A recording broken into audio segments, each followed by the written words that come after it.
L'aquarium d'Amnéville a rouvert ses portes le 19 mai dernier, après 7 mois de fermeture. Quel est le bilan de ces premières semaines de réouverture pour cette structure qui ne touche pas de subventions?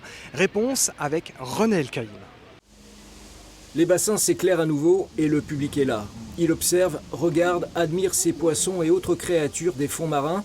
Depuis peu, l'aquarium d'Amnéville a rouvert ses portes et il était temps. On a fermé le 29 octobre et on a eu une perte d'énormément de public parce qu'on est passé en 2019 de 80 000 entrées à 50 000 entrées pendant la période 2020.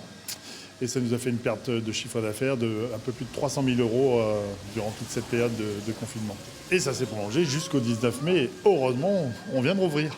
Cette année de Covid qui s'étale sur 2 saisons touristiques a donc eu des conséquences financières. Heureusement, les aides de l'État sont là. La chance qu'on a, c'est que l'État a mis en place des aides assez conséquentes. On ne les a pas encore reçues, mais ça ne saurait tarder, parce qu'ils ont décidé de nous payer les coûts fixes jusqu'à 90% de la valeur, donc pour janvier, février, mars, avril.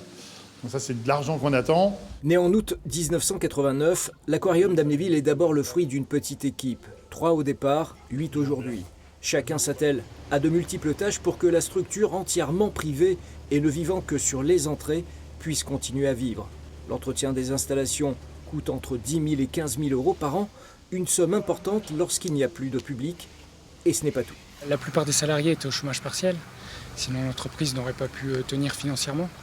Donc du coup, l'hiver, d'habitude, on profite pour faire les gros nettoyages, les nouveautés, la réfection de certains endroits.